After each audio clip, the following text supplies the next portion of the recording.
হযরত ওমর রাদিয়াল্লাহু তাআলা আনহু মনে মনে চিন্তা করলেন, তিনি মনে মনে চিন্তা করলেন কি করব, আমার জীবনেতে কোনোদিন আমি আবু বকরকে হারাতে পারিনি, হযরতে আবু বকর সিদ্দিক রাদিয়াল্লাহু তাআলা আনহুকে আমি ওভারটেক করতে পারিনি।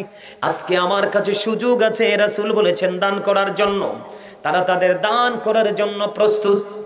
এবার যখন রাসূলের দরবারে গেলেন, যাওয়ার পরে হযরতে ওমরকে প্রশ্ন করলেন, ওমর তুমি কতটুকু এনেছো? হযরতে ওমর ডাক দিয়ে বললেন, আমার কাছে যা আছে তা থেকে অর্ধাংশ নিয়ে এসেছি। ফ্যামিলি পরিবারের জন্য কি রেখে এসেছো? হযরতে ওমর বললেন, ইয়া রাসূলুল্লাহ, ইয়া হাবিবাল্লাহ, নবী, আমি আমার ফ্যামিলির জন্য অর্ধেক রেখে এসেছি। দেখেন তাদের কম্পিটিশনটা। এখন আপনার আমাদেরকে যদি দান করতে বলে কেউ, আমরা 500 টাকার নোটটা লুকাই, কথা কয় না, আচ্ছা না? তখন যদি আমি অন কই না আজকে মাহফিলের জন্য একটু দান করে যান না, দেখবেন কইব ফসরাবে ধরছে, নাম্বার 1 নাম্বার 2 হুজুর হমানে ধরছে, কথা কন না কেন? না ভুল কইছি? দেখেন প্রেম এমনি এমনি আল্লাহ পাওয়া যায় না, এমনি এমনি তার আল্লাহর প্রিয় হয় নাই। হযরতে ওমরের মিশনটা কি? কথা কয় না।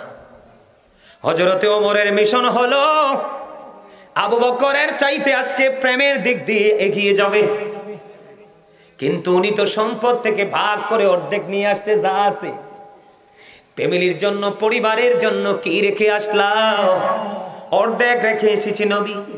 এবার হযরতে আবু বকরকে যখন প্রশ্ন করা হলো, হযরতে আবু বকর সিদ্দিক রাদিয়াল্লাহু তাআলা আনহু একটা ডাক দিয়ে বললেন, নবী, নবী গো, আমার কাছে যা আছে আমি সব নিয়ে এসেছি, ফ্যামিলির জন্য কি রেখে এসেছো?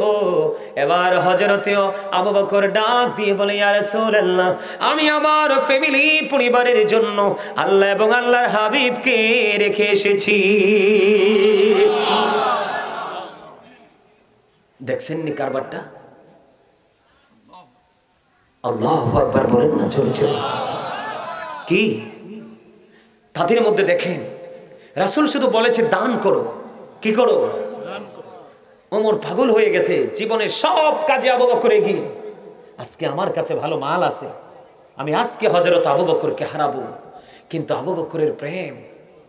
আমার নবীজি ডেকে ডেকে বলে, আবু বকরের সম্পদ আমার যত কাজে লেগেছে, আর কারো সম্পদ এত কাজে লাগেনি। আবু বকর দু চোখের পানি ছেড়ে দিয়ে কান্দে আর বলে, নবী, নবী গো, আমার জীবন, আমার দৌলত যা আছে সবই তো আপনার। জোরে জোরে বলেন না সুবহানাল্লাহ। ও বন্ধু, আবু বকর এমন প্রেমিক ছিলেন রে। আবু বকর শুধু একটু শুনেছিলেন যে আবু বকর কিনি নবীজি হিজরত করবে। হিজরতের রাত্রিতে গভীর রজনীতে শুধু আবু বকরের ঘরের দরজায় একটা টোকা দিছে নবীজি। কয়টা?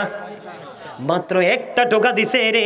পাগলের মতো দরজা গলে হাজির গো নবী, আমি হাজির। আবু বকর কেমন করে সম্ভব রে এই গভীর রজনীতে একটা টোকা দেওয়ার পরে এত স্ট্রেট ভাবে হাজির হওয়া?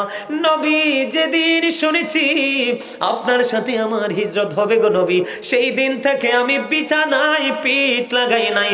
কখন জানি রে আমার নবীর ডাক আসে। এটার নাম হলো বন্ধু প্রেম। আমাদেরকে মারামারি করতে হবে না, যুদ্ধ করতে হবে না, দৌলত থেকে শুধু একটু দিতে হবে। প্রয়োজন হলে আমার দেহ নিয়ে একটু আমি যাব, মাহফিলে যাব, মসজিদে যাব, আলেমদের কথাগুলো শুনবো, শুধু বেশি বেশি করে নবীর আদর্শটাকে লালন করে বাস্তবায়ন করব।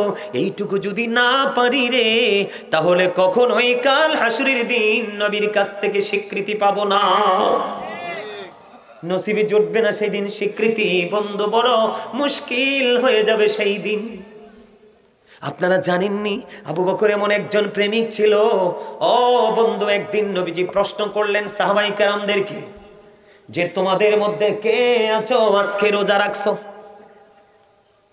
বুঝে নেবেন কিন্তু অত্যন্ত প্রেমের একটা হাদিস, শিক্ষণীয় হাদিস। দেখেন, আপনাদের মধ্যে কে আছেন আজকে রোজা রেখেছেন? আবু বকর হাত তুললেন, ইয়া রাসূলুল্লাহ, ইয়া হাবিবাল্লাহ, নবী গো, আমি আজকে রোজা রেখেছি। প্রশ্ন গেল একটা। দুই নম্বরে নবী প্রশ্ন করলেন, আপনাদের মধ্যে কে আছেন আজকে জানাজার নামাজে অংশগ্রহণ করেছেন? এবার আবার আবু বকর হাত তুলে নিয়ে, রাসূলুল্লাহ আজকে জানাজায় আমি অ্যাটেন্ড করেছি। আল্লাহু আকবার বলেন না। তৃতীয়বার প্রশ্ন করলেন, কে রে আজকে মিসকিনকে খাবার খাওয়াইছো? আবার তৃতীয়বার আবু বকর সিদ্দিক রাদিয়াল্লাহু তাআলা আনহু হাত তুললেন, ইয়া রাসূলুল্লাহ, ইয়া হাবিবাল্লাহ, নবী গো, আমি আজকে মিসকিনকে খাওয়াইছি। আমার নবীজি হাদিসে এসেছে 4টা প্রশ্ন করেছেন। চতুর্থ প্রশ্ন হলো, কে রে আজকে অসুস্থ রোগীর সেবা করছো?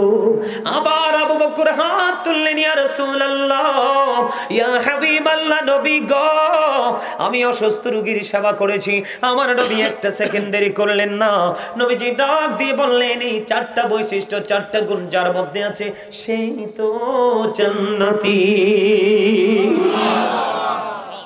আজকে আমরা রোজা রাখি না। রোজা রাখলে লাভ কি জানেননি? ফরজ রোজা পর্যন্ত আমরা রাখি না। হাদিস শরীফের মধ্যে আল্লাহ রাসূল বলেছেন, সালাতুল খামস ওয়াল জুমআতু ইলাল জুমআ ওয়া রমাদানু ইলা রমাদান মুকাফফিরাতুল লিমা বাইনাহুন্না ইযা তুনিবাতিল কাবাইর। আল্লাহর নবী বলেছেন, 5 ওয়াক্ত নামাজ পড়লে গেফের গুনাহ মাফ। সুবহানাল্লাহ। আপনারা বিরক্ত হয়ে গেছেন না? সময়টা বেশি হয়ে যাচ্ছে না? আহারে, কবরে গেলে বুঝবেন কত চোখের জল ফেলবেন। জাহান্নাম হয়ে যাবে কবরটা, হাহাকার চিৎকার। হাদিসে এসেছে, জাহান্নামীরা চিৎকার করতে করতে হাহাকার শুরু হয়ে যাবে। 40 বছর পরে শুধু জাহান্নামের পাহারাদার মালিক ফেরেশতা একটা ধমক দিয়ে বলবে, চুপ থাকো। কর্ম যখন করেছিলা তখন কি হিসাব ছিল না? হুজুররা কইছে, আরে তো হুজুর আরে মারতে আইছো। ঠিক নি বলেন? বর্তমানে মসজিদের মিম্বর পর্যন্ত অনিরাপদ। দাদা কথা কন না কিনলে গিয়া, ঠিক নেই? আমাদের শহরে আজ থেকে বেশি দিন হয়নি, শুধু খতিব সাহেব সুদের কথা কইছে না, সভাপতি এত বড় ক্যারেক্টারলেস। আমি যদি হইতাম সাথে সাথে তাকে মিম্বরে পাঠাতাম, আজকে তোর হাদিয়া 50,000, তুই আজকে শুধু খুতবা দিবি। কথা বলেন না কেন? আজকের জামাত তুই পড়াবি। বেয়াদব কোথাকার। সুদ কি হালাল? আল্লাহ রাসূল বলেছেন, যেই ব্যক্তি সুদের মাধ্যমে 1টি টাকা উপার্জন করলো, সে যেন তার মার সাথে 36 বার জিনা করলো। আমরা মোল্লারারও কিছু দোষ আছে। একজন ইমাম সাহেব যদি সুদখোরের করে খানা বন্ধ করে আর দুইটা দুই পাশে খাড়ায়, আমারে দাওয়াত খাওয়ান, আমি দোয়া করব। আমরা মোল্লারা তো এক জায়গায় আসতে পারি না। আমরা মোল্লারা যদি এক জায়গায় আসতে পারতাম, সুদ নি লাশ দেখতেন এই দেশে কত যে মাটির উপর থাকতো। কথা বলেন না কেন? আল্লাহ রাসূলকে একদিন এক জানাজায় ডাকা হলো। আল্লাহ রাসূলকে জানাজায় যখন ডাকা হলো, রাসূল বললেন, সে কারো কাছে ঋণগ্রস্ত আছে কিনা? তখন উত্তর দিলেন, ইয়া রাসূলুল্লাহ, তার কাছে 2টি দিরহাম ঋণ আছে, সে পরিশোধ না করে মারা গেছে। নবীজি বললেন, আমি নবীও যদি তার জানাজা পড়াই তার কোনো ফায়দা হবে না, কারণ তার আত্মাটা এখনো 2 দিরহামের জন্য আরেকজনের কাছে বন্দী। নবীজি যখন এই উত্তর দিলেন, তখন সঙ্গে সঙ্গে হযরতে কাতাদা রাদিয়াল্লাহু তাআলা আনহু তার ঋণ পরিশোধের দায়িত্ব নিলেন। তারপরে নবীজি জানাজা পড়াচ্ছে। এই আদর্শকে লালন করার নাম হলো সুন্নিয়ত। আমরা ইমাম সাহেবরা এখন বড় লোক খুঁজি। কথা কন না কেন? আমরা ইমাম সাহেবরা এখন বড় লোক খুঁজি, রমজান মাসে গরিব মানুষ দাওয়াত দিলে যাই না। কারণ ডাইলের বড়া ভাজতে গেলে শেষ লাগাই দিব, কারণ তার গরিব ঘরে তো তেল নাই। ভোট বাজতে গেলে মশলা বেশি দিতে পারবে না, সেন্ট আসবে না, এই জন্য আমি তাদের ঘরে যাই না, বড় লোকের ঘরে যাই। কিন্তু সে যে অসভ্য তুমি তো জানো না। এই পৃথিবীর গবেষকরা, অ্যাস্ট্রোনমাররা বলেছে, the rich are not always happy. ধনীরা সব সময় সুখী হয় না। আর the rich are not always happy, ধনীরা সব সময় সুখী নয়। The poor are born to suffer, গরিবরা জন্মগ্রহণ করেছে দুঃখ ভোগের জন্য। এই বাংলাদেশের কিছু ক্যারেক্টারলেস বড় লোকের কারণে আজকে এই দেশের গরিবরা নির্যাতিত, লাঞ্ছিত, অপমানিত। ঠিক কিনা বলেন? এই পৃথিবীর আকাশ নিষ্ঠুর হয়ে গেছে। গরিব মানুষের কোথাও কোনো দাম নাই। কথা বলেন না কেন? আরো জোরে। আগের যুগের মানুষের তুলনায় এখনকার মানুষের হায়াত একেবারেই কম। আগের যুগের মানুষের মুখের রুচির তুলনায় এখনকার মানুষের রুচি নাই বললেই চলে। কথা বলেন না কেন? আগের যুগের মানুষ যে রোগের খবর জানতোই না, কোনোদিন শুনেইনি, এই অজানা রোগ এসে আমাদেরকে ধরেছে। এগুলো কেন জানেন? কোরআন শরীফের কোরআন শরীফের সূরা ইউনূসের 44 নম্বর আয়াতে আল্লাহ বলতেছেন, ইন্নাল্লাহা লা ইয়াজলিমুন নাসা শাইয়্যা ওয়ালাকিন্নান নাসা আনফুসাহুম ইয়াজলিমুন। এই আল্লাহ ডেকে ডেকে বলে আল্লাহ বান্দার উপর জুলুম করে না, বান্দা নিজে নিজের উপর জুলুম করে। কারণ আল্লাহ কয় যারা জুলুম করে, আল্লাহ ওয়াজ করে আমি না, আমারে ভালোবাসলে বাসেন, না বাসলে নাই।